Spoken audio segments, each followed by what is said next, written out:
My name is Robert Ayers. I'm a partner and I lead our workplace safety and emergency response practice. I'm going to start with the OSHA piece of our presentation today.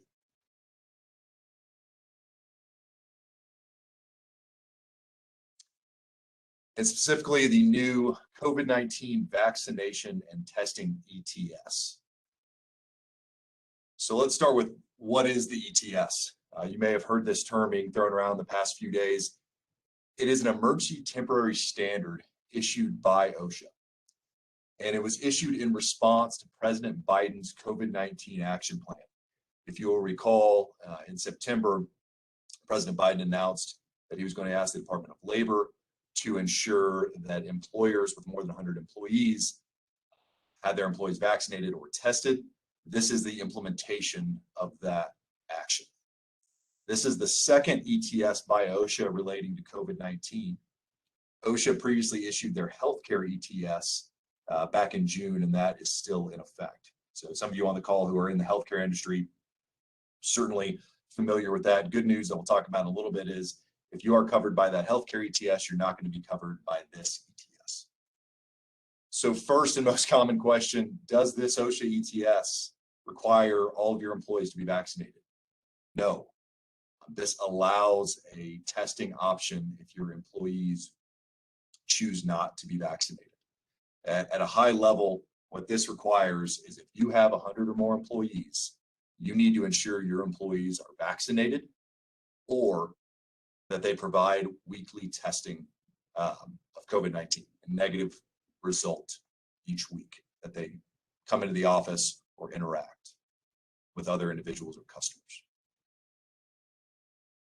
So before we get into it, let's address kind of the elephant in the room. I know everyone has likely heard of the stay, right? Or of the ETS was stopped, it was challenged. There are several challenges in at least 4 circuits right now. Multiple states, and in fact, I believe more than half the states have joined in some of those challenges. On Saturday, the 5th Circuit temporarily stayed the ETS, and they required the government to respond on Monday and then the petitioner to reply on Tuesday. Well, yesterday, as we expected, the government sent a letter to the 5th Circuit saying there have been challenges to this rule in multiple circuits and initiated the U.S. Code provision where there are multiple challenges to one agency order in various circuits. And the process is they essentially get consolidated. There's a random selecting a circuit to decide the issue, so you don't have various circuits deciding in different ways. And right now, the timetable for that looks like it's going to be around November 16 is when we expect to see what circuit will be randomly selected to decide this issue. So what does all that mean for employers? Right now, we don't have any, the first requirements go into effect in December. By that time, we should know. But right now, there is nothing that is, right now this ETS is essentially still in effect and moving forward, not in the 5th Circuit, but one circuit will decide it for the country. So what we're recommending is employers move forward as if this ETS is going into effect in early December. There's a good chance that a circuit upholds this ETS. It may not, but there's certainly a good chance that it will.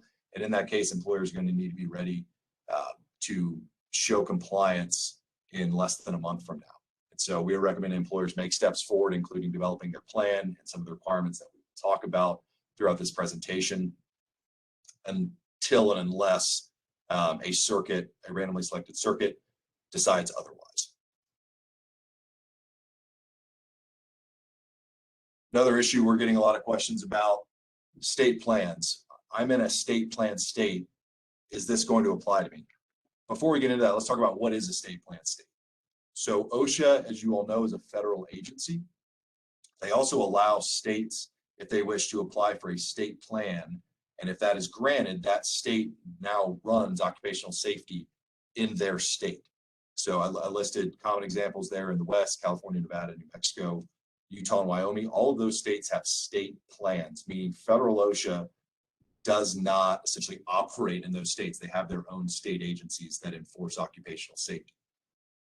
However, as part of being a state plan, you have to adopt regulations that are at least as effective as federal OSHA.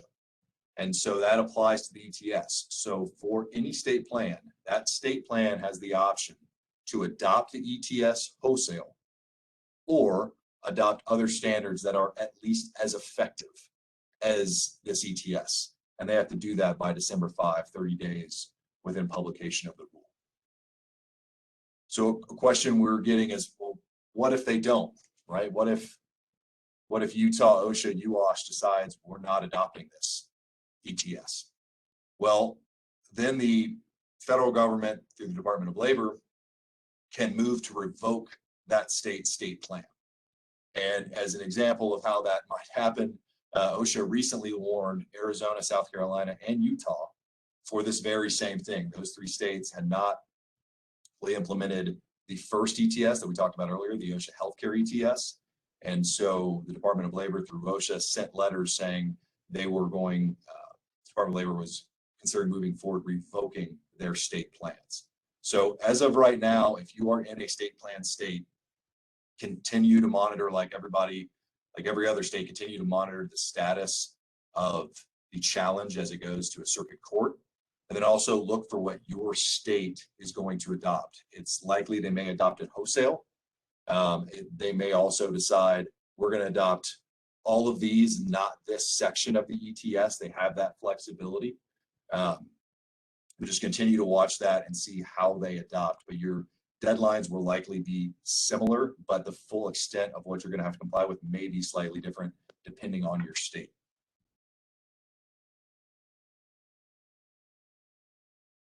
So with that as background, let's start with the ETS. Who does it apply to? Am I covered?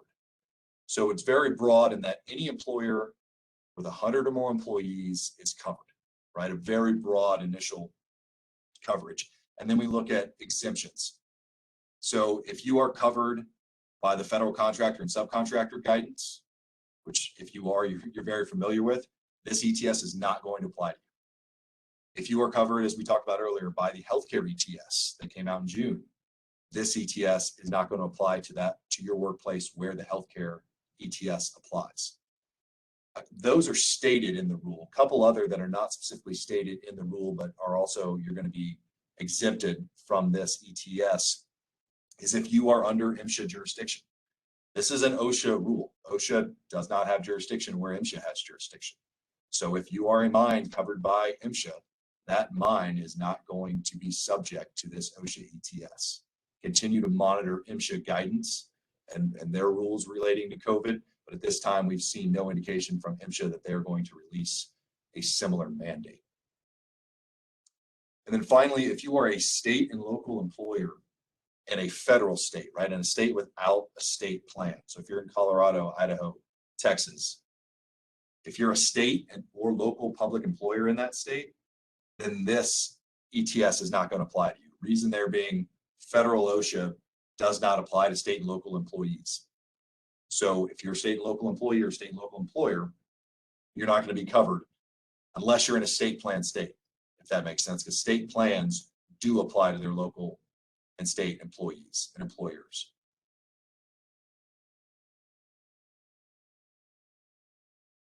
So if you are covered, there's still a possibility that all of your employees may not be covered. So if you have employees that do not report to a workplace where other individuals are present, even though you as an employer may be covered by the ETS, the rules will not apply to that employee. If you have an employee who works exclusively from home, similar thing. They're not going to need to go through all the testing if they're only working from home or be vaccinated in accordance with this ETS, even if you have other employees that may have to. And then finally, employees who work exclusively outdoors. So this, a common question that has come up a fair amount already is, okay, well, what about truck drivers? Just using this as a hypothetical for other situations, right? You have an employee who works in a workplace, a truck, where there's no other individuals present, only that person. However, that individual will interact potentially with employees, other employees or customers for work-related purposes. Is that employee covered under the ETS if the employer is? The guidance in the OSHA preamble indicates that very likely this person may not be covered. And the reasoning and explanation is, if this person works, entirely in a truck alone, that the employer may be able to schedule interaction to avoid application. In other words, if you can schedule meetings with or interactions with employees virtually and not have those face-to-face, this person can fall under this exception. There's also language from Secretary Walsh talking specifically about truck drivers, saying, if you're a truck driver alone in a truck working outside, you're not going to be covered. And if we look at that guidance, we can take that to mean that there's a possibility that if you're working in a truck alone and then all of your interactions are outdoors, even though you wouldn't specifically fit into one of these exemptions because you're not exclusively outdoors, you very may well likely fall into an exception and be exempted from this ETS because you're in a workplace alone, you're having no interaction with anyone other than outdoors.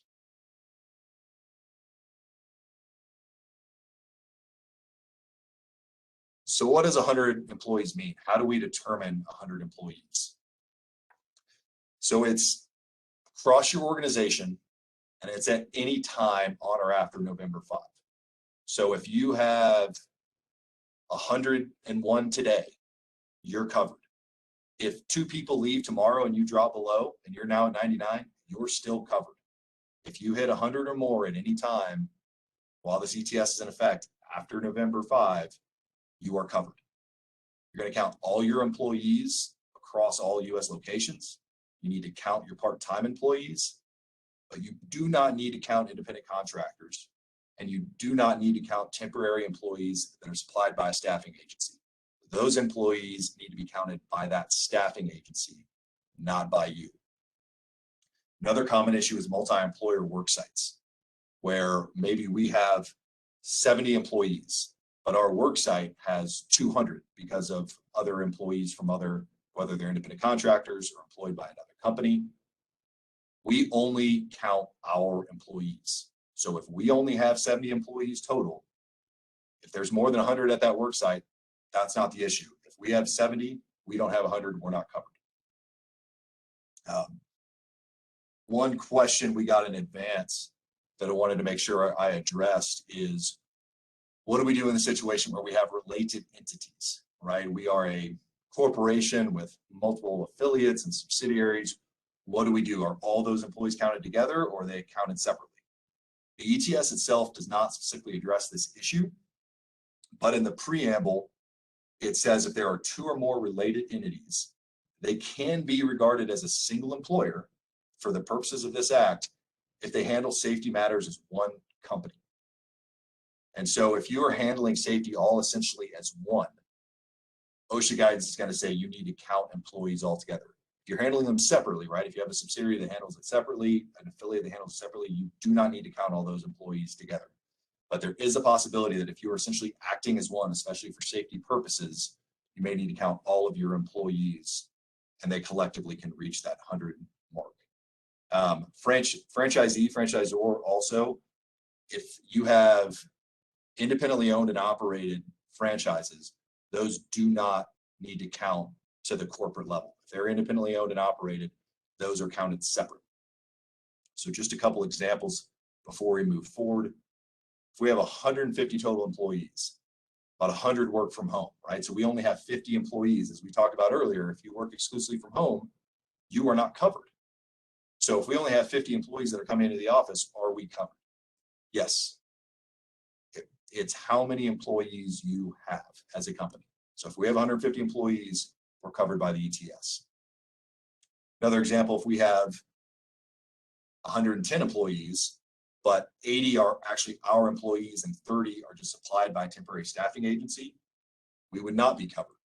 If it's a temporary staffing agency employee, that temporary staffing agency counts those individuals, not us. They're not double counted.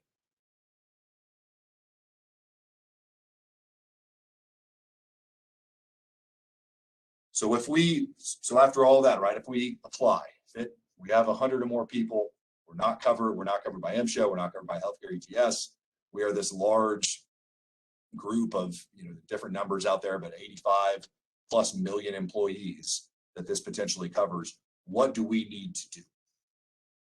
Well, first, we have to implement a policy that's going to require either a mandatory COVID-19 vaccination for employees. That's an option if you want to do that. Or vaccination or weekly COVID-19 testing for your employees who are covered. We also need to determine all of our employees' vaccination status. And that's going to be requiring obtaining proof of vaccination and maintaining a list of employees' vaccination status. So it's not going to be as simple as, hey, call HR and tell them, and then you're good. We need to make sure we're obtaining proof of that vaccination and maintaining a list of that vaccination status. And these are things OSHA is going to ask for when they initiate an inspection, or if somebody calls and says, hey, I don't think my employer is following this. I think not everyone is testing. OSHA will likely send you a letter, and it's going to ask for these things, and you need to be ready to present them. We also need to provide time off for vaccination, including side effects. For vaccination, you need to provide up to 4 hours of paid time for that vaccination. Side effects is a little more ambiguous, and I know we received some questions on this issue, and thank you for sending those in prior to our presentation. And the question was, okay, how much time do we have to give for side effects? Right? What does that mean? Is it a week? Is it 2 weeks? There is no strict rule in the ETS for that, but if we look at the OSHA guidance issued in the preamble, it says that the employer may create its own policy, and that to look to CDC, and CDC generally says those can last, those side effects can last a few days. So there is some flexibility for the employer as to how they want to structure that, but it's advisable that that's probably around at least a few days to allow those employees to recover from side effects.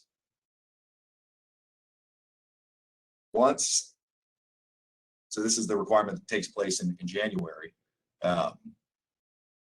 But once we moved into the full effect, and if you're unvaccinated, you have to present a weekly test, right? We need to make sure we are requiring employees to provide notice of that test. We also need to require employees to provide notice of any positive COVID-19 test or diagnosis. So if they are diagnosed, even if it's outside of our weekly testing requirements, if they're diagnosed with COVID-19 by a licensed healthcare professional, they need to provide notice to the employer. And then we need to make sure those employees are removed and do not come into the workplace.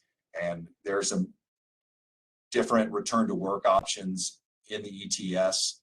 A common one that you will likely be familiar with is following the CDC's return to work guidance, and that's an option.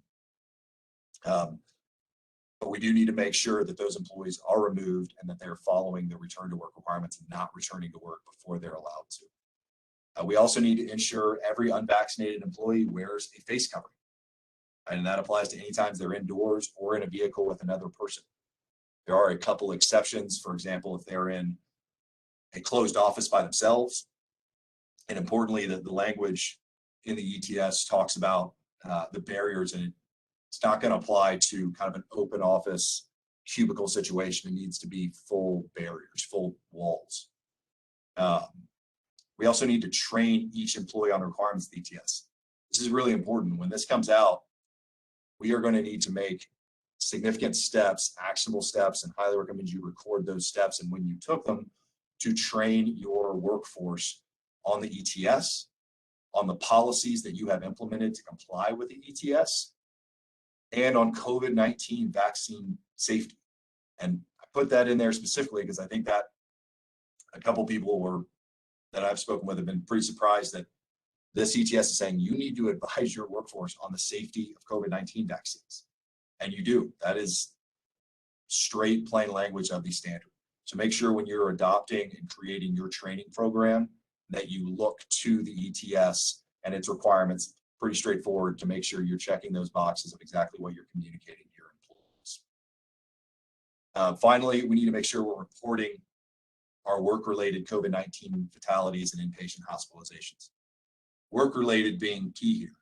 Okay, this does not require us to contact OSHA and report every COVID-19 fatality of an employee. It's if it's work-related. How do we determine if it's work-related? Past OSHA guidance tells us that we need to do an investigation that generally consists of talking with that individual, finding out who they may have been in contact with at the workplace, right? Is there evidence that, were they in contact with somebody else who also recently had COVID? Alternatively, does no one around them have COVID? It looks like no one in the workplace had COVID, at least in contact with them. And maybe they drive the bus to work every day, ride the bus to work every day. Maybe they frequently go to the grocery store. If we see factors like that, where we don't see a clear indication that it was in the workplace and they're in contact with other people outside of the workplace for no work-related reason, then that's likely not going to be work-related and we won't need to report it. But we do need to make sure we're at least doing that investigation and documenting those cases and whether we believe they're work-related or not. The 8 hours and 24 hours is historical OSHA rule. If it's fatality within 8 hours of you learning of it and it's work-related, you need to report it to OSHA. If it's an inpatient hospitalization, so they're admitted to the hospital, it's within 24 hours of you learning. So deadlines to comply. Our first one coming up, December 6th. There's been some back and forth on December 5, December 6. December 5 was 30 days, which is what it stated, but December 6 is the Monday. So a little bit of grace period there. And that's where employers need to comply with essentially everything, but the testing. So you need to comply with the masking, with notification, with pay time off. I say testing, that needs to be bumped out, excuse me. By December 6th, you need to comply with all that. By January, you need to make sure you are complying with everything, and that's going to include the weekly testing for everyone who is not vaccinated.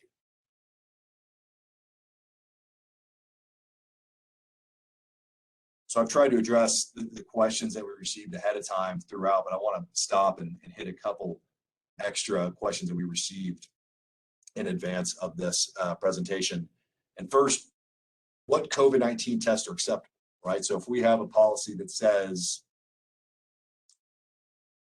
you can be vaccinated, or if you're not, you can submit weekly testing. What does that weekly testing need to be? Can it be anything? No, there are requirements in the ETS for what defines a COVID-19 test. And that test does need to be approved by the FDA. An emergency use authorization is acceptable, but it does need to be approved by the FDA. Importantly, the test cannot be self-administered and self-read unless the employer or an authorized telehealth proctor is there. So your employee cannot take a self-administered and self-rated test at home alone without anyone there and then just tell you, hey, I took it, it was negative. If they're going to do that, we're going to have a self-administered test and a self-read test. It needs to be done in observance of either you, the employer, or an authorized telehealth proctor. Next is, do employers have to pay for the weekly COVID-19 test? This is a hot topic. This ETS, right, the OSHA ETS does not require employees pay for the weekly COVID-19 testing for the unvaccinated.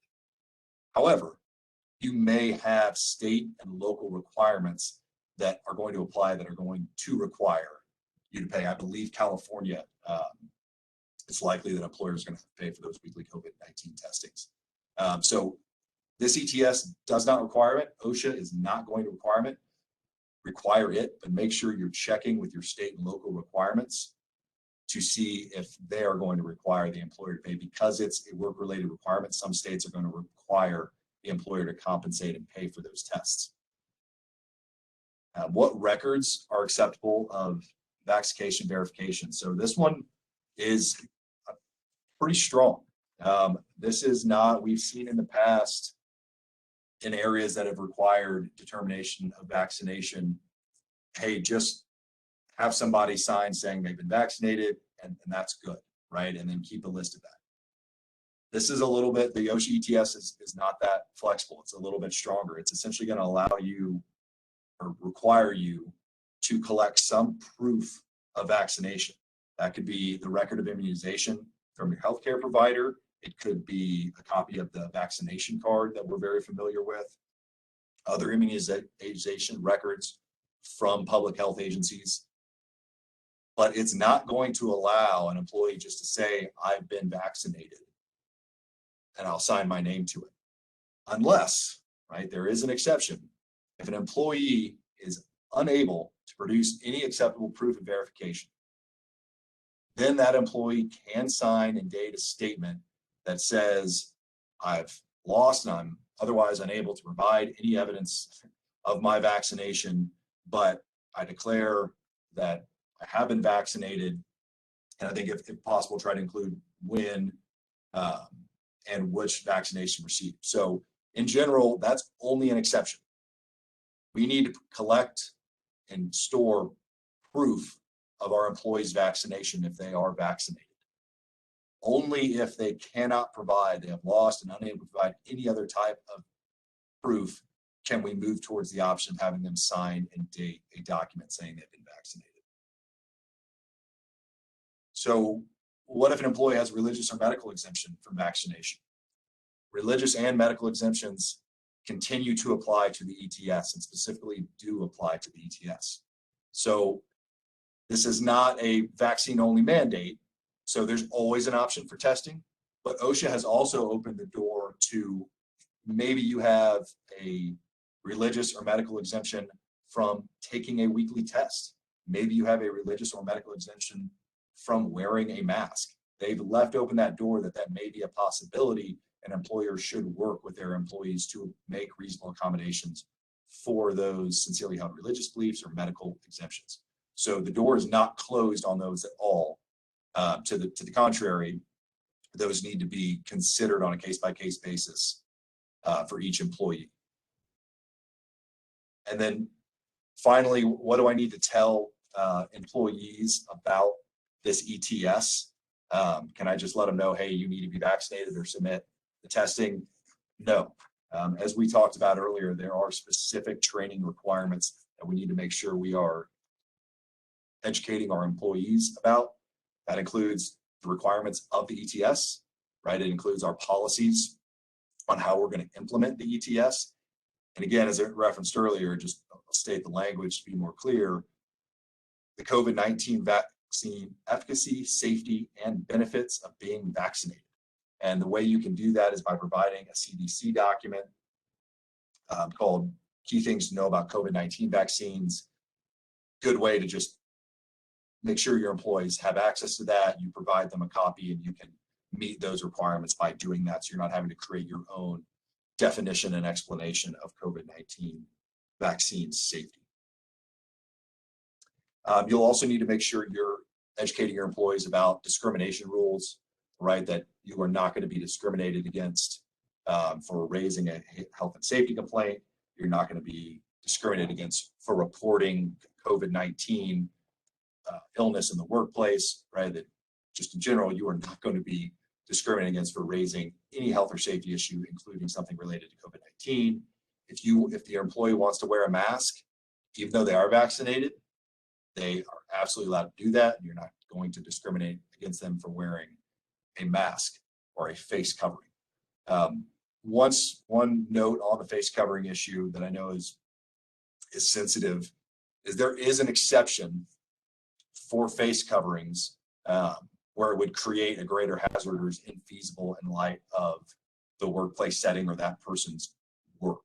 So if there is a situation, it's going to be pretty unique and you need to make sure you're documenting exactly why it would create a greater hazard, but there is a potential exception if you have an employee that it is impossible for them to wear a face covering due to their work tasks, and there is a possibility in the ETS for you to be, for them to be accepted from that particular requirement.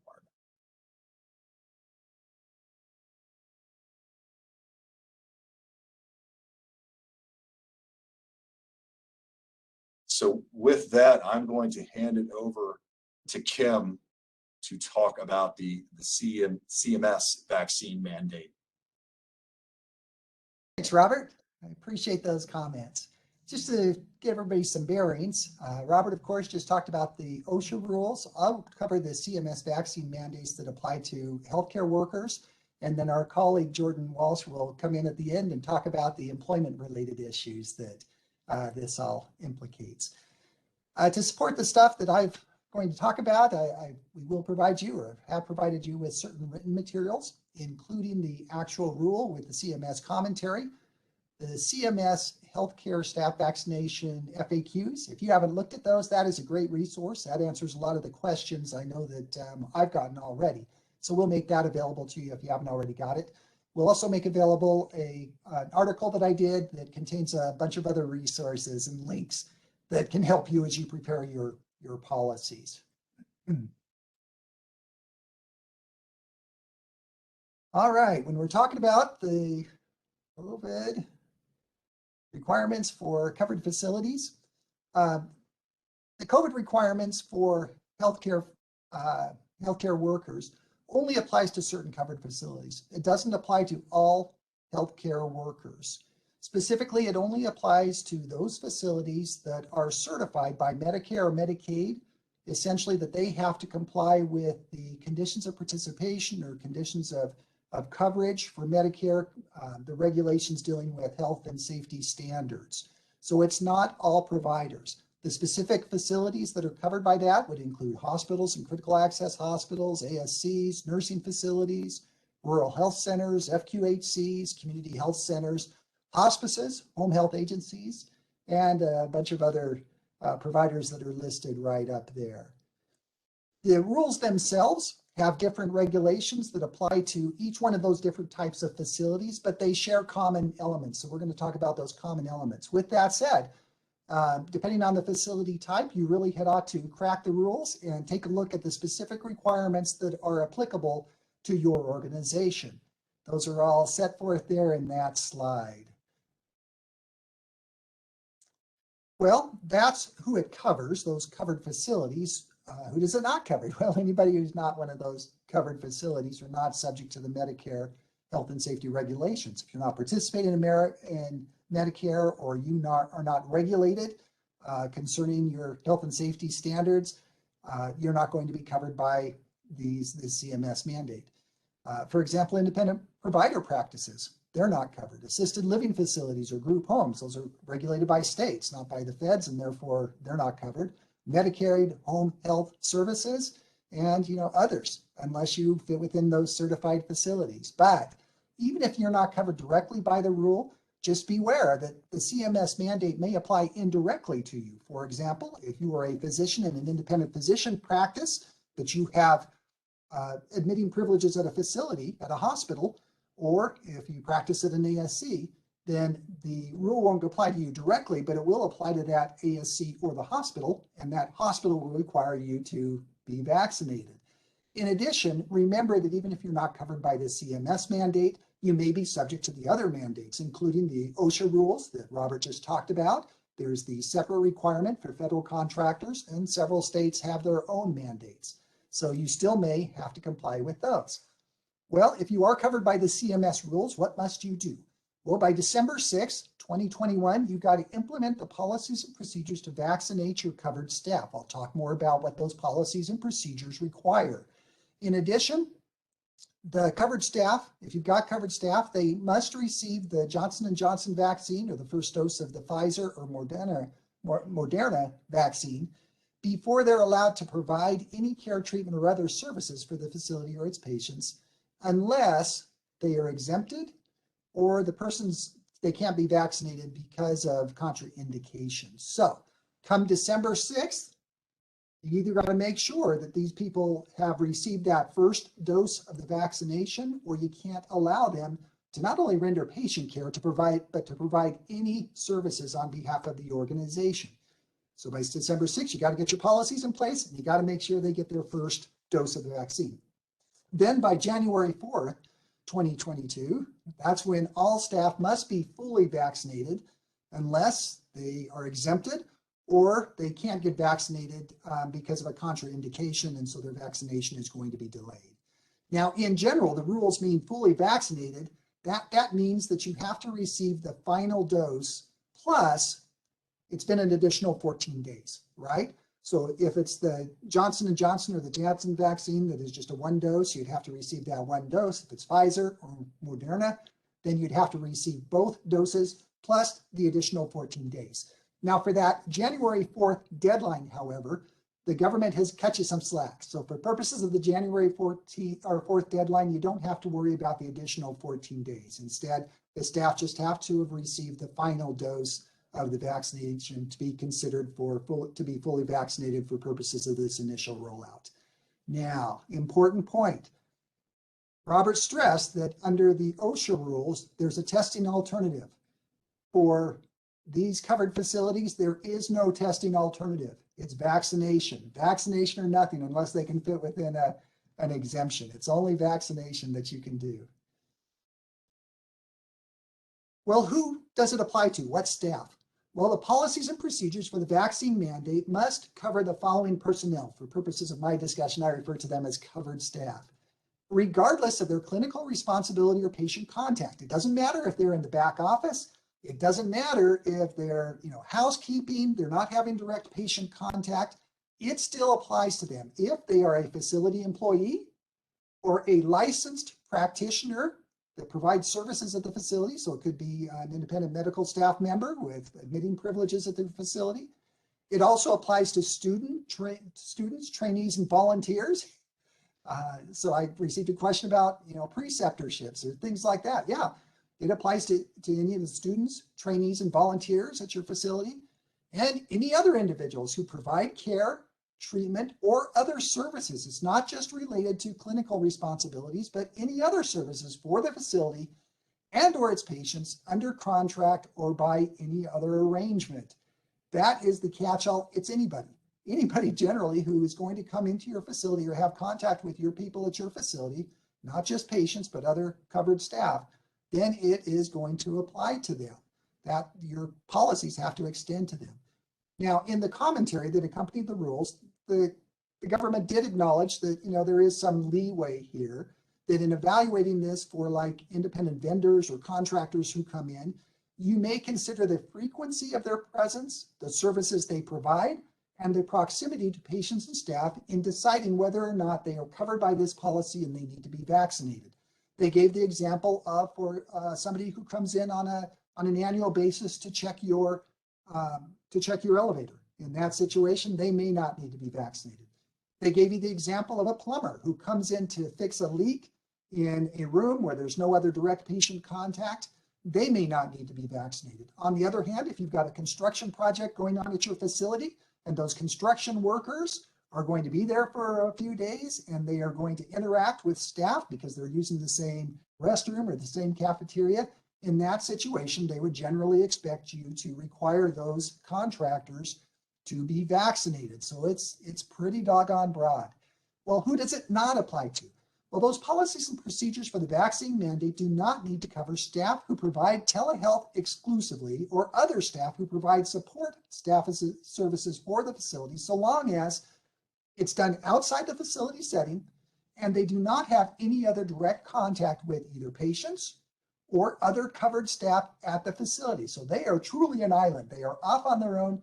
They're not interacting with patients. They're not interacting with other covered staff who may then go back and infect patients or other covered staff back at the facility. They are truly 100% remote and 0% direct contact with patients or other covered staff. They would be exempt, or they don't have to be covered by your vaccination requirements. Well, so your covered staff have to be vaccinated. Which vaccines trigger it? Well, it has to be licensed or authorized for emergency use by the FDA. As you know, we've got the 3 vaccines that are currently authorized. In the commentary or the regulations, they also say that it would be sufficient if they're vaccinated, your staff is vaccinated by one of the vaccines that's listed by the World Health Organization for emergency use, even if it's not administered or authorized by the FDA, or if the vaccines are administered through the employee's participation in some kind of a clinical trial program. But it's generally going to be your big 3 vaccines, right? Those that have been approved by the FDA. What about boosters?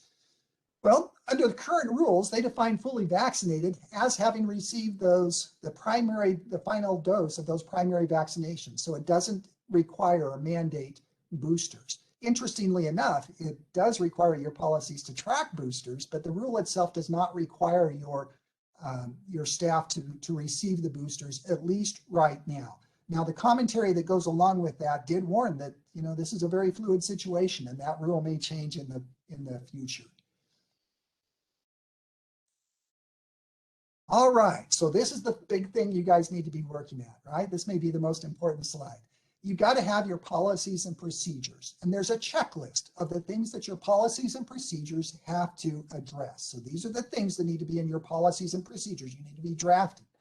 You've got to have a process to ensure your covered staff are fully vaccinated unless they fit within one of the exemptions that we'll talk about in a minute. You've also got to have a process for staff to request an exemption based on applicable federal law, including the anti-discrimination statutes, which are Title VII, the ADA, there's several others, but the government really focuses on Title VII or ADA. Title VII and the ADA, as you know, that generally covers things like disability or medical discrimination based on disability or medical condition, or it could be a sincerely held religious belief. In addition, you've got to put in place your policies to have additional protections to mitigate the spread of COVID-19 for staff who are not fully vaccinated. And then you've got to have your documentation requirements, including to track and document the vaccination status of your covered staff, the vaccination status of booster doses recommended by the CDC, and vaccination status of those whose vaccination was delayed due to contraindications recognized by the CDC. We'll talk about that more in just a minute. And information from those who have been granted an exemption. So if the government wants to come in there and verify that this person was truly exempt, they went through the process, you've got the documentation, you need to show that. In addition, they require that you have contingency plans for staff who are not fully vaccinated. That is making sure that you've got a process for keeping your patients and others safe. If a particular person can't get vaccinated for a particular point in time, but also it needs to address or should address potential contingencies in the future. Again, the COVID seems to be kind of a fluid pandemic, and there may be additional issues that come up. So what do you do if there is another outbreak? How do you provide care until you can get your people vaccinated? What do you do if there's a fire or something like that, or a significant infection in your organization that cuts back on the number of employees you have? You should have this general contingency plan that addresses those types of factors. Well, what about those situations where a person cannot get a vaccine right now by December 6th or by January 4th because of certain contraindications? The regulations state that you may temporarily delay a person's vaccination if the CDC recommends the delay due to the clinical precautions and considerations that are identified by the CDC. So if you go to the CDC website there, it will have a list of contraindications. So if these people have these contraindications, you can postpone their vaccination. Doesn't mean that they aren't ultimately required to get the vaccination. You can just delay it for a while until those contraindications have been resolved. The ones that have been identified by the CDC include the acute illness secondary to an existing COVID-19 infection. They've received the monoclonal antibodies or convalescent plasma for COVID-19 treatment. And by the way, that just means that they've received it and it can be delayed for a certain period of time, not indefinitely. That they have a severe allergic reaction after a previous dose or to a component of the COVID-19 vaccine or certain other situations. So if you have somebody that comes in and says, hey, I can't get the vaccine right now because of this, you'll want to compare what their excuse is to those contraindications. Now, even though may not be a situation where it may need to be delayed. If it's delayed indefinitely, you may need to look to see whether or not they've got a medical condition that would exempt them from the vaccine requirement altogether.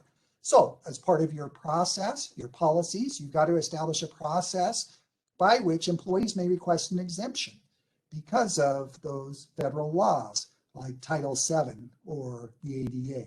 And the facility should establish a process for considering that exception, including things like you should have a written request with appropriate supporting documentation. So not necessarily just that the employee says, I don't want to get vaccinated. You've got to have a reason why, right? You've got to have the supporting documentation.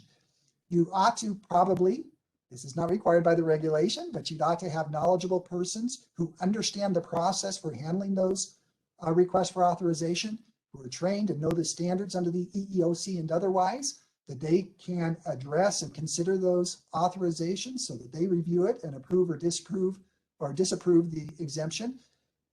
A process for granting accommodations if the exemptions are granted so that you can put in place appropriate accommodations, and you've got to maintain your appropriate documentation. The EEOC has published an extremely helpful guide on what you need to know for complying with the federal laws when it comes to COVID-19 and the vaccinations. They've updated that. It's at that website that I've listed there. Jordan will probably talk a little bit more about that later on. That is a very important must-read resource for all of you. Well, the first exemption that they've identified would be a medical exemption. A patient or an employee comes in, they say that they can't get vaccinated for a certain reason. Well, that's fine. You have them fill out a form, but the regulations for CMS require that that medical exemption be accompanied by certain documentation. It's not just a employee claims that they've got this medical condition, but it has to be accompanied by documentation, and that documentation has to satisfy certain standards, and these are the standards. It has to be signed and dated by another licensed practitioner, not by the individual requesting the exemption. So if you've got a medical staff member, he doesn't want to get vaccinated, he can't sign his own exemption. He has to get it signed by another licensed practitioner.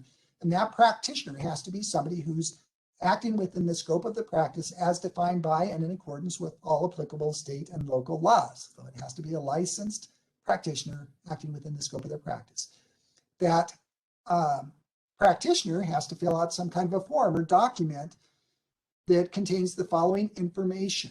It's got to specify which of the authorized vaccines are clinically contraindicated. It may be that they can't get the Moderna, but they could get the Pfizer, or they could get the J&J. So it has to specify which vaccines they cannot get. They have to identify recognized clinical reasons for contraindications. This will be the key. This will be probably where you're going to have your biggest challenges, because they emphasize that it has to be recognized clinical reasons. Well, how do you know whether they're recognized clinical reasons? Well, the first resource you should go to is the CDC guidelines. So I've given you the link to the CDC guidelines.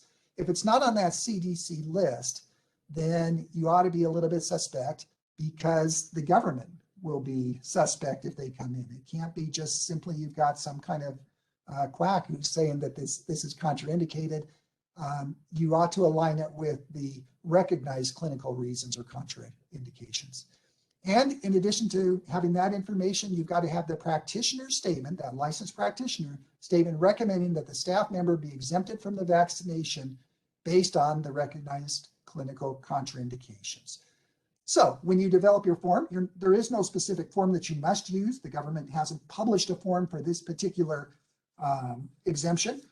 But when you develop the form, you're probably going to want to have sections, right, that cover these required elements when it comes to a medical exemption. Well, the next exemption they talk about is the religious exemption, right? They're under the Civil Rights Act, then generally people have a right to claim an exemption if they have a sincerely held religious belief, practice, or observance. Now note that what we're talking about here is a sincerely held religious belief. It's not necessarily just you think it's unethical, or you have a politically different viewpoint, or you just don't believe in vaccinations for health reasons. That would not qualify for this. It has to be a sincerely held religious belief. I'm going to punt to Jordan. She can talk about that more later. But just a couple of notes from the CMS FAQs. They say CMS requires facilities to ensure that the requests for religious exemptions are documented and evaluated in accordance with applicable federal law and as part of a facility's policies and procedures. CMS believes that exemptions could be appropriate in certain limited circumstances, but no exemption should be provided to any staff for whom it is not legally required under the ADA or Title VII, or who requests an exemption solely to evade vaccination. So you need to take this stuff seriously. I do think that you will be given a lot of leeway, and the government is going to have somewhat of a difficult time second guessing a person's sincerely held religious belief. But if you want to be safe, you're going to want to make sure that you do take this seriously and that you've got appropriate documentation to support that, not simply just a person comes in there and says, hey, I just don't want to get the vaccine, can you sign this? The EEOC has published, again, extremely helpful guidance that is a must read for all of you. In fact, the CMS regulations and commentary refer you to these guides, including that EEOC guide on what you should know about the COVID-19 and the ADA, as well as the EEOC's compliance manual on religious discrimination that talks about the standards for religious discrimination. So I've given you the links, you should pull that up and be familiar with that.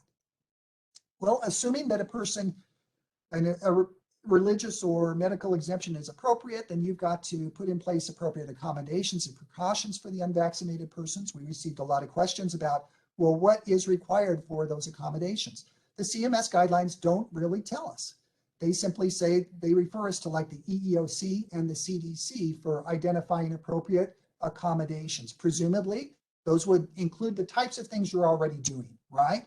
Things like masks and face coverings, personal protective equipment, sterilization and washing, periodic testing, personal distancing, quarantines perhaps, telework or reassignment to move the person off-site, education concerning the requirements, and other appropriate steps to accommodate those unvaccinated persons. Again, a couple of resources that could be helpful in identifying what are the appropriate accommodations would be the CDC's infection control guidance at the website I've identified there, as well as the OSHA guidance that Robert alluded to earlier. I think that those will, if you followed the CDC guides and or OSHA, I think chances are you're going to be pretty good when it comes to justifying the accommodations that you put in place. The rules require that you track and document vaccination status on those items that I mentioned earlier. You must track and securely document it. The proof of vaccination may include, they say that appropriate proof includes CDC COVID-19 vaccination card, documentation from a healthcare provider, an electronic health record. Now the question is that it? Could you give other means of documenting vaccinations? Like, for example, Robert, could you have, as Robert mentioned, could you just have somebody come in there and just certify? We don't know. The regulations don't necessarily say that. We do know that they've said these are the appropriate ones. So if you want to be safe, this is the type of stuff that you would probably want to look at. If you're not going to rely on this stuff, remember that the government may, take you to task on that. But they would, under the somewhat squishy enforcement rules, maybe you'd have a chance to correct the situation. We'll talk about that more in a minute. This CMS did, if you're looking for some kind of a vaccination tracking tool, CMS refers you to the CDC vaccination tool that you could use. You're not required to do this. This is just a resource for you that may be helpful. Now, when it comes to accessing electronic health records concerning your employees, that may raise some additional questions. Let's talk briefly about the confidentiality concerns. First of all, once you get this vaccination information about your employees, under the ADA, that is going to become personal health information, personal health records about that employee, and therefore under the ADA, you've got to maintain that information in a separate employee medical file. And you've got to make sure that your use and disclosure of that information is consistent with ADA requirements. Jordan may talk about that a little bit later. The EEOC guidance that has come out has a lot of helpful information on that and gives you direction. I've given you the link for that. In addition to that, a lot of you are, for example, hospitals or other large facilities, ambulatory surgery centers or the like, that may provide the vaccine yourself. You may administer the vaccine directly to your employee. Well, that raises potential HIPAA implications, because the general rule under HIPAA is that if you are a healthcare provider administering or providing healthcare to your employee, that employee's, the records of the information concerning that healthcare you render to your employee is covered by HIPAA. And therefore you could not use or disclose it, including for employment related purposes, unless you're able to get the patient's written authorization or you can fit within another HIPAA exception. So the question is, well, what if you're a hospital and you need to check up on your employee's vaccination status? Can you just simply go into their electronic health record, their patient information that the hospital maintains, to determine whether or not they've been vaccinated? I have not seen anything from the Office for Civil Rights or CMS specifically addressing this particular issue. In the recent guidance that came out from the OCR, they did affirm that, hey, HIPAA still applies in COVID. There is some language in the CMS commentary that accompanied the vaccine mandate that might be interpreted as allowing you to access that information. I think that there's a fairly strong argument that you could access that information in order to fit within the exception under HIPAA for healthcare operations, including to determine the qualifications of your personnel for compliance or maybe quality assurance and those things, but it's not proven. If you really wanted to be safe, you'd make sure that when your employees get that vaccination, that they sign something authorizing you to access and use that information for employee purposes. I think the risk is probably pretty low if you wanted to access that information without the employee's authorization. You can fit within the healthcare operations exception, but I can't guarantee it. So that's something to consider and watch. I've received a lot of questions on that. Finally, as part of your plan, you've got to have that contingency plan in place. We talked about that. Basically, they say for staff that are not fully vaccinated, ensure they will soon be vaccinated and have processes in places to cover and protect your personnel in the meantime. All right, that brings us to the big ticket item, and that's enforcement, because a lot of our clients are maybe in hospitals, especially in rural areas, where they're afraid that they're going to lose a lot of their staff if they enforce this. The government considered that, CMS considered it, but basically said, not that we don't care, but that we think that the benefits of the vaccine outweigh those risks. And so you can't, there is no just exemption from this because you think you're going to lose staff. Where you may have a little bit of leeway is the enforcement, because remember that this came out as part of the conditions of participation or the conditions for coverage. So the general enforcement structure for these regulations is just like any other enforcement structure for your conditions of participation or conditions for coverage. The general rule is for hospitals and most other facilities, the penalty is that you could lose your participation agreement with Medicare. You could be decertified. But there's a process you have to go through before they will do that.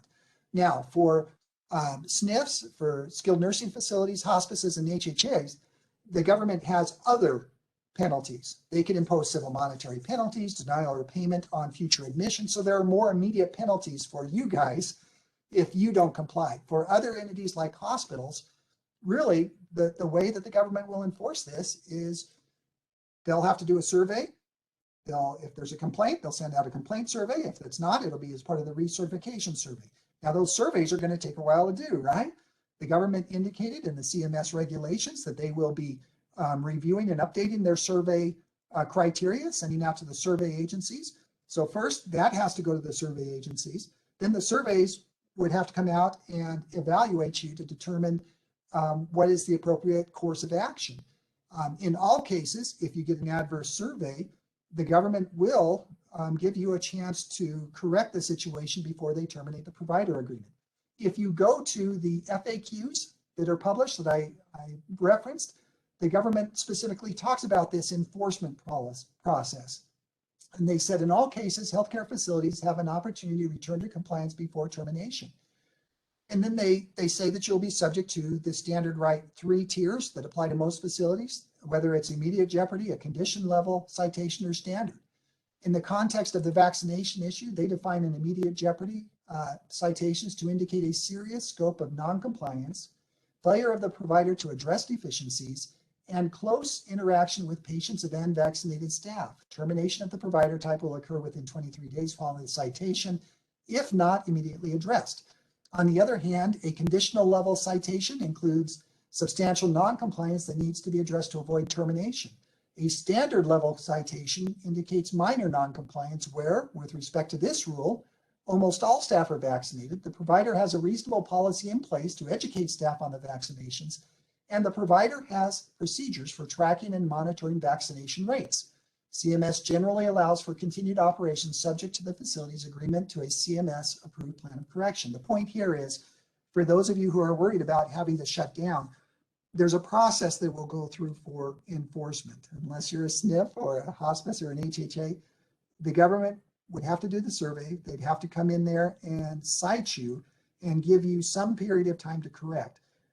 When you look at the commentary and the like, I don't think the government's really interested or wanting to shut down necessary providers if they don't have to. And so I think that you would be given a little bit of leeway. I wouldn't be too concerned about 100%, you must comply with every single dot. If you can't get everyone vaccinated all at once, you may have a little bit of leeway and have the chance to correct it down the road, but we'll have to wait and see. Particularly, we'll want to look at the additional survey guidance that comes out from CMS, because that will indicate how they're going to really enforce this. A couple of other potential considerations along with that is, obviously you've got to worry about staff leaving, but on the other hand, consider about, what might happen if you don't vaccinate your staff. Not only the penalties, but will you have other staff leaving because their staff aren't vaccinated? Will you have loss of staff due to infection or quarantine, or loss of business due to public concerns because you're not vaccinating? What are the human and financial costs of the continued pandemic?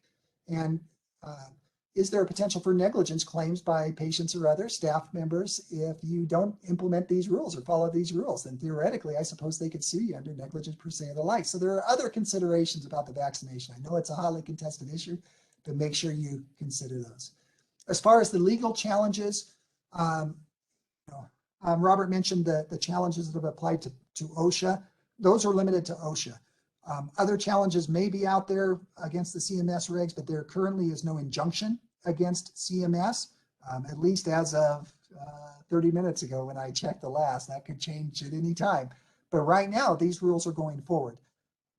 If I'm a betting person, I think that they're going to stand for several reasons. The government has traditionally, the Supreme Court has traditionally upheld vaccine mandates dating back to 1905.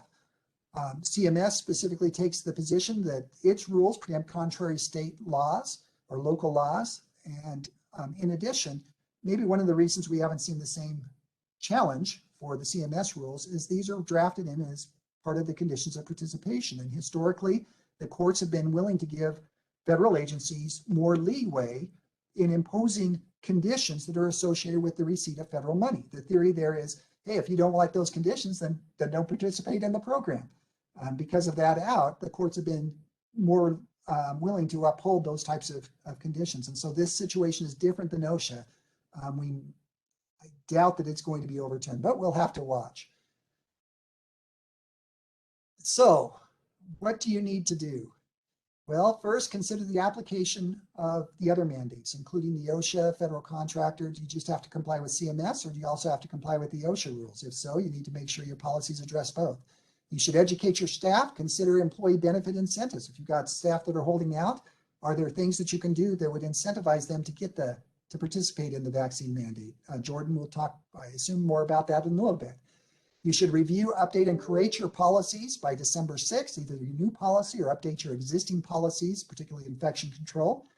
You should establish an effective workplace vaccination program. The CDC, I'm not sure whether you've seen it, but the CDC has a very helpful website dealing with workplace vaccination programs. I've given you the links there. It will give you some ideas on how you can do that within your facility.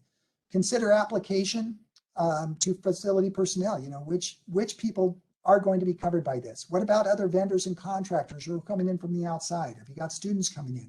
Make sure you're looking and understanding, okay, who does this need to apply to so that you can get the word out to them that they need to comply.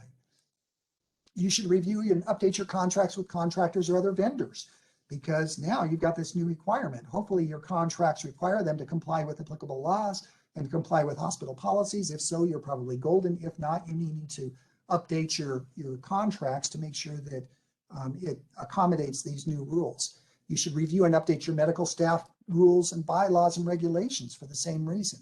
You should implement your policies beginning December 6th, including prohibited services being provided by those entities unless they have received that first dose or exempt.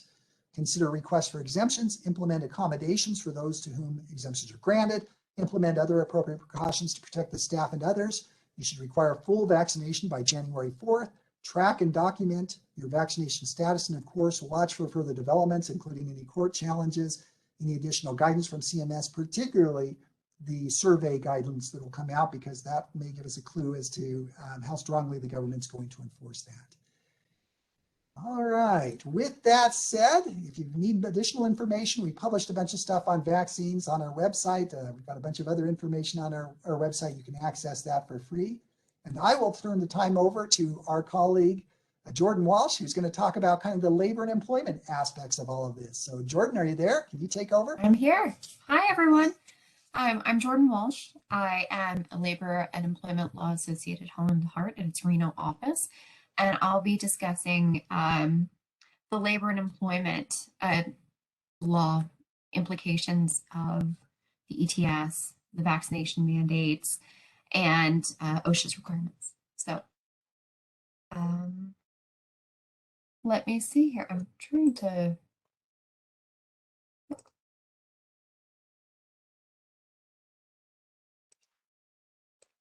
I'm trying to do the slides and it's not letting me do my slide. Just a second. Jordan, if you use the space bar, you should be able to advance the slides. There we go. Okay, thank you so much. I appreciate that. Okay. So as Kim was saying earlier, what I'm mainly going to talk about today are religious accommodations under Title VII and accommodations for disabilities under the ADA. So I'm going to start out with the ADA because that's going to cover a lot of the technical issues that will apply for religious accommodations. So let's get started. So what is the ADA? The ADA is the Americans with Disabilities Act. It was acted in 1990. It's an anti-discrimination law which prohibits discrimination of qualified individuals with disabilities. And we'll get into that in just a minute. Just a second. Sorry, the baby's crying in the background. So we'll get into what it means to discriminate. We'll get into what it means to be a qualified individual, and we'll get into what it means to be a reasonable accommodation, because I know there are going to be a lot of questions about what is a reasonable accommodation and how far does an employer need to go in order to accommodate an employee who has a disability. Okay, so who is a qualified individual? A qualified individual is the person who has the requisite skills, experience, and capabilities to perform a specific job. And that's an important aspect in looking at an individual to determine whether or not they're qualified for an accommodation under the ADA. So this person needs to be able to perform the job he or she was hired to do with or without an accommodation. So if we really mine into that issue, we're looking at whether or not this person with a reasonable accommodation can do the essential functions of their job. And where that gets a little tricky are in situations where, especially with COVID-19, that person needs to be in person at the office or needs to be in person at the job site, either helping customers or performing a specific duty at a specific piece of equipment, right? They need to be there in person. And because of the COVID, their conditions, so they have a lung condition, right? They are concerned about their health coming into work in person. So at that point, the question is, are they qualified? So if this person, even with an accommodation, you let them have different hours, you let them come in and be more isolated from their coworkers to reduce the risk of COVID-19 infection. Even if that person with that accommodation could perform their job, if they are uncomfortable coming in, there's no requirement that the employer say, oh yeah, you know what, because of your medical condition, you don't have to come in. So what I want you as an employer to keep in mind is that the person needs to be able to both be qualified for their position, needs to have an actual condition, which might inhibit their ability to perform their duties, and that that condition impacts the essential functions of their job. And when we're talking about essential functions, we're talking about the fundamental duties of the position. So what they were hired to do, that person coming in and being the customer service rep, that person coming in and actually performing the duty on the lab machine where they're testing samples, right? They need to be there in person. If they can't do that, then they're not able to perform an essential function of their job. And it's important as an employer to be very clear with the employees about what the essential functions of their job are. There are a lot of employers out there who have, outdated job descriptions, right? You hired, you created this position back in 1995 before there was word processing, right? That was not an instrumental portion of that job, being able to work word processing. But it's now 2021, and it might be critical that person be able to operate a word processor, so Word or Outlook or whatever you're using at a high level. If you haven't updated that job description and this person can no longer is unable to perform the duty on the computer, it's very difficult for you to say they can't perform an essential function of their job because of their disability when their job description doesn't actually say that this is an essential function. So one thing I want to draw everybody's attention to is when they're creating their policies, they should be going for the ETS, they should be going back and really checking those job descriptions to make sure they accurately reflect the actual duties of the different positions right now. Because you're going to hit a big problem when you try and engage in the interactive process with these people, and we'll talk about that in a minute. When you're saying you need to be able to do job duty A, which is not actually on their job description. So the paperwork needs to match with your expectations. Otherwise, it will be difficult to say that they're unable to do an essential function when that's not even listed in their job description. So there are 3 prongs to ADA coverage. Again, you have to have a physical or mental impairment that substantially limits a major life activity. And I will say for the ADA, the bar is very low. I mean, we're talking, it impacts sleep, it impacts breathing, it impacts your ability to get to work on time. Those are all going to be a physical or mental impairment that substantially limits a major life activity. You need to have a record of the impairment. And there are no magic words for somebody coming in and saying, I need an accommodation. You don't have to have this person actually go to HR and say, I have an accommodation. I have a disability, I need an accommodation. If an employee goes to his manager and says, I'm having back pain, this is getting really difficult, I'm struggling to do my work, that is enough to trigger that manager into saying, okay, I need to refer this guy to human resources or whoever is in charge of doing the interactive process to get that started. Because the last thing you want as an employer is to come back and have the employee say, well, I told you, you knew I had a back problem and that's why you fired me. And not have that record of actually sitting down with the employee and trying to figure out a way of getting this employee back into his or her position. So the ball runs both ways, right? You rolls both ways. You want to make sure that if you have somebody with a disability that you handle it the right way by getting it to an interactive process. And you want to make sure you don't ignore somebody that hints that they might have a disability. It's better to be safe than sorry. A little conservative is better in these situations because that'll allow you to really address the situation and create the paperwork trail that shows that you try to assist this employee in complying with their essential job functions. Okay, so what's a reasonable accommodation? This is going to be the big question, right? It's any change in the work environment that would help the employee to complete his or her essential job functions. Now, what is not a reasonable accommodation? Anything that's going to create an undue hardship on the employer.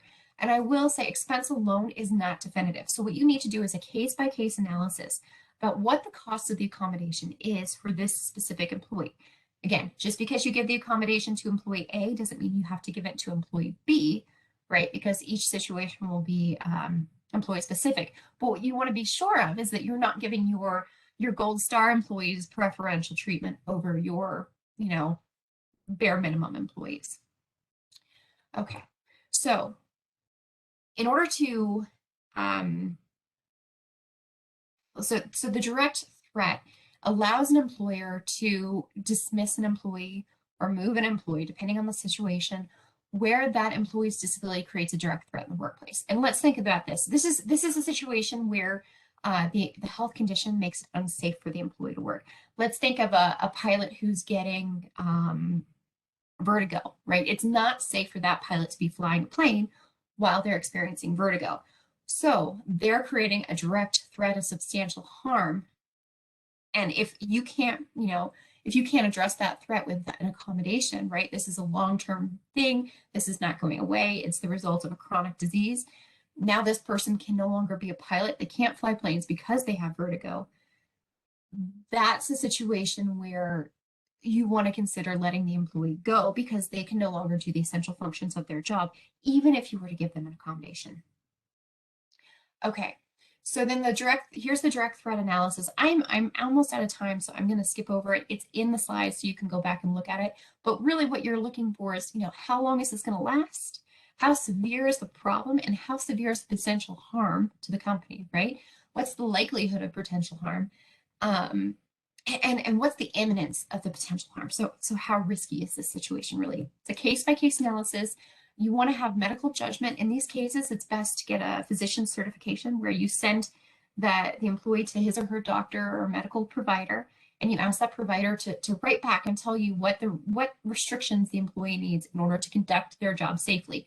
In this situation, you're going to also send a copy of the job description with the employee, which is why, again, you need to make sure that job description is up to date. So the doctor can look at it, talk it over with the employee, and write back what's safe for the employee to do, what's not safe for the employee to do in the workplace. In these situations, sometimes you have an employee who just needs to get through a surgery, right? They need to have an ear surgery because they have vertigo. So you might give them extended leave. It doesn't have to be paid leave. It could be unpaid leave, but you give them the leave they need in order to get over the hump. In the context of COVID-19, where this gets a little tricky, this is a long-term situation. It's been going on for over a year and a half now, and we're in a position where is it reasonable to give somebody that kind of time off and hold their position open for them while it's unsafe to come to work, which again will be a case-by-case analysis looking at this person's specific circumstances. When does an accommodation become an undue hardship? The long and the short of it is there's some great explanations from the EEOC on this, but if you go to their website for guidance, they'll talk you, they really have some great examples that'll help walk an employer through what it means to be an undue hardship. However, it becomes an undue a reasonable accommodation is a discussion between you and the employee as the employer and employee relationship works, right? The employer gets to determine what the reasonable accommodation is, except in very limited circumstances. And those usually have to deal with pregnancy, and those are going to be based on state law. So back of your mind, pregnancy treated a little bit differently. However, when we come to undue hardship for your typical disability-related accommodation, what we're looking at is whether or not the cost to the employer or the impact on the business of the employer is so large by this requested accommodation that it doesn't make sense from a practical standpoint to allow the accommodation. At that point, it's up to the employer to come back with something that it finds reasonable. Now, if the employee rejects the accommodation, that means that the employer is a little bit off the hook because it's the employer refusing to engage in the interactive process. But again, the interactive process is a process where the employer and the employee work together to try to find accommodation. In the context of COVID, what we're looking at is a situation where if the employee is unable to get vaccinated because of a health condition, you're looking to see, well, is this a long-term health condition? Is this something where they'll never be able to be vaccinated? Or is this a situation where maybe, once their pregnancy is done, they would consider getting vaccinated? Maybe this is a situation where, once their heart condition is taken care of with a surgery in a few months, they might be able to get vaccinated. So again, waiting for them to have those temporary situations resolve themselves might not be considered a reasonable accommodation. But again, it's going to be a case-by-case look at the exact situation and the exact employee. Okay, can you discipline an employee for refusing to get vaccinated? Yes. And you can discipline any employee for even if they have a disability. It just has to be related to their performance.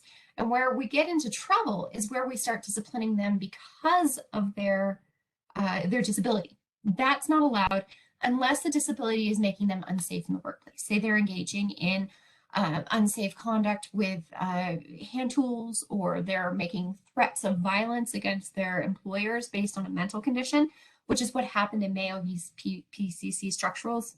That's a 2015 case. It's really interesting if you want to actually go and read it, if you're a nerd like me. However, the long and the short of it is, if an employee's condition is the reason you're disciplining them and letting them go, you run the risk of a Title VII discrimination or an ADA discrimination claim, and maybe even a Title VII discrimination claim. So what you want to do is be very careful that it's based on some reasonable aspect of their job, right? They're unable to perform because they refuse to get vaccinated, right? They're unsafe to be in the larger community. That's what we really want to look at. Okay, treatment of medical issues. Kim went over this, but I just want to draw your attention to the fact that, well, generally the ADA does not allow an employer to ask for medical information until the interactive processes start. And then you're really not getting information. You're getting more information about the condition and what the employee can and cannot do in the workplace. Employers don't want to have medical information. However, the EEOC has created an exception for medical information related to COVID-19, test results, vaccination records, symptoms, right? If the employee is symptomatic at work, you want to have in your policy that they're not supposed to come to work. And if they do come to work, they can be sent home and required to get tested, right? And that's the distinction is because of the nature of the pandemic, you want to make sure that if somebody shows up symptomatic, that you're able to isolate that incident and you're able to quarantine or at least isolate the employees who are working around this person. So yeah, let's see here. Can you impose a vaccine mandate as an employer? Generally, yes. But again, you're going to have to look at your local laws. Some states are not requiring it, so we're going to have to wait and see how that flushes out. However, any policy needs to have clear exceptions and for accommodations for religious and disability related situations. So with a religious, just like with an accommodation for a disability, you're going to have religious accommodations. And with the religious accommodation, what you want to be sure is that you engage in that interactive process with the employee, right? You sit them down, right? When they come to you and they say, I have a religious reason why I can't get vaccinated, or why I can't wear a mask, or why I can't get tested. You sit them down and you really walk through, well, okay, what can you do? What can we do to help you? How do we work this out in order to best weigh your safety concerns with protecting the employee and his or her religious or disability situation? Again, it's going to be a discussion with HR. It's going to be a back and forth between the employer and the employee. In no situation should an employer ever go, this is what we're doing for everybody with a religious exemption, and this is what we're doing for everybody with a disability exemption. That's just asking for trouble. Okay, so you have somebody come to you with a religious exemption. Can you, one of the questions we keep getting is, can you ask them to back it up? Well, generally, no. You should just, in most situations, employers should, when it comes to religious accommodations, assume that the employee has a sincerely held religious belief or practice that is pushing them to request the accommodation. That said, if you have any reason to doubt the veracity of the request, right? Just like with a disability, right? If you have any reason to doubt that they truly need the accommodation they're requesting, you are absolutely allowed to request some backup information. Especially from a doctor for a medical situation, or from their, whoever their religious spiritual leader is. And that, I know you've probably heard about situations where people are buying exemption like letters off of offline. In those cases, what I would do is I would ask the employee to bring in a note from their religious leader that basically says, we have a sincerely held belief that getting vaccinations it is not okay in our religion. He's a member of our community. He's a member of our church. Joe Schmo is, and put that paper in the employee's file so that you have a record that there is a legitimate reason for why you're giving this person the accommodation. You want to keep these records. You want to show you were doing your due diligence. You want to keep these emails between you and your employee that shows that you engaged in the interactive process. You set up those meetings with him or her. The idea is to show that you've done all the things you need to do in order to confirm the accommodation and to give them the accommodation they're needing. Now, when it comes to testing, the big question I keep hearing is who's paying for testing in the context of accommodations. If you look at the ETS say the employers don't have to pay for testing. However, there's a bigger issue when it comes to the ADA and Title VII, which is where you're going to find the religious accommodations. And under that, it again becomes an undue hardship. If there's an undue hardship associated with the cost of paying for all these employees to have their testing every week, or for this employee, it's too difficult to do the testing every week, you need to show it. You need to show your work as to why. You can't just make an assumption. You can't just make a speculative decision that it's too expensive. You need to have the information to back up the cost. Can employers incentivize vaccinations? Yes, but again, you need to have something in that incentive that's not encouraging people to give the medical information. Incentives that are too great, right? Where you're giving people full days off, where you're giving them an extra $1,000 to get vaccinated, those incentives are going to be considered coercion into sharing medical information. So what I would do instead is make sure these are small incentives and make sure they're open to people who need the accommodation. But instead of having, the vaccination be the trigger for the incentive payment, whatever it is, whether it's a Starbucks card or whatever, that the employer make some kind of training on COVID-19 mediation available to employees with an accommodation so that they can participate in the program as well. Can employers mandate all new hires be vaccinated for COVID-19? Technically, yes, you can. However, while not requiring it for their older employees, yes, you can. However, I would not do that. It's extremely risky. There's simply no good reason to treat employees who were hired in 2019 differently from employees hired in 2021. Because basically you're mandating the vaccine for safety purposes, right? Well, what's the safety?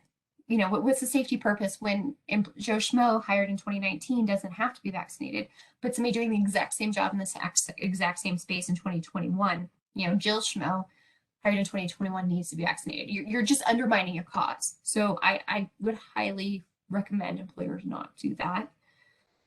Okay, I think I did it in time. But what I want people to focus on is when you're doing a religious accommodation, when you're doing an ADA accommodation, be cognizant of the fact that there's no one size fits all for your employees. In any situation, you want to be sure that you have the records that show why you were doing what you were doing. And yeah, I would highly recommend seeking legal advice when you're getting into those situations, because it does get very sticky very fast. And that was before COVID-19. COVID-19 has just made it even more difficult. Okay, all done. Here you go, Misty.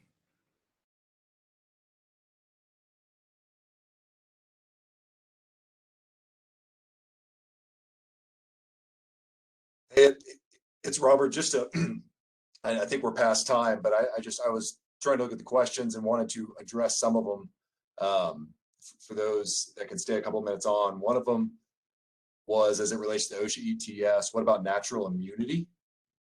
And the answer to that is there is a somewhat limited exception in the OSHA ETS that if an employee has received a positive COVID-19 test or been diagnosed with COVID-19 by a licensed healthcare provider, that employee should not have the weekly testing for 90 days following the date of their positive test. So there's a 90-day window there where they're not going to have that testing if they're unvaccinated. Other one I want to address quickly was a question about what about notice of exposure? And I believe if that's in the OSHA ETS context, that is something that was interestingly not in the ETS. So we saw it in the healthcare ETS, right? Different requirements. We've seen a lot of CDC guidance on it about if you have exposure, you need to notify your employer, et cetera. OSHA has said in their preamble to the ETS that employers can certainly consider removal based on COVID-19 symptoms. They can consider removal based on close contact, right? That's that exposure to individuals that have COVID or are symptomatic for COVID. However, the ETS does not require removal from the workplace for those issues. This ETS does not require removal for close contact. It can be a great policy to implement. It can help certainly make the workplace safer on several instances, but this ETS is not going to require that removal or notice for a close contact. Thanks. Can I hop in real quick? So there was a question about what happens if an employee loses their vaccination card, so you can't get that record. You're going to need that record. So most health districts, I know in Nevada and California, if the employee were to lose their card, they can go back to the state's database and get a record that says that they were vaccinated on so-and-so dates for their first and second shot. It's available. I've had that happen in Nevada several times where the employee loses the card. We ask them to go onto the state's website and they can print out basically a transcript that says that they're actually vaccinated.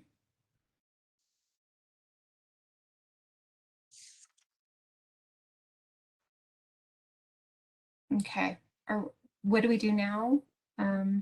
I think we're good. I think that is the end. I think we're a little bit past, but thank you everybody for your involvement. I hope this was extremely helpful, and please don't hesitate to reach out to us if you have any specific questions or if we can help. Mm-hmm. Thanks everybody. Bye everyone.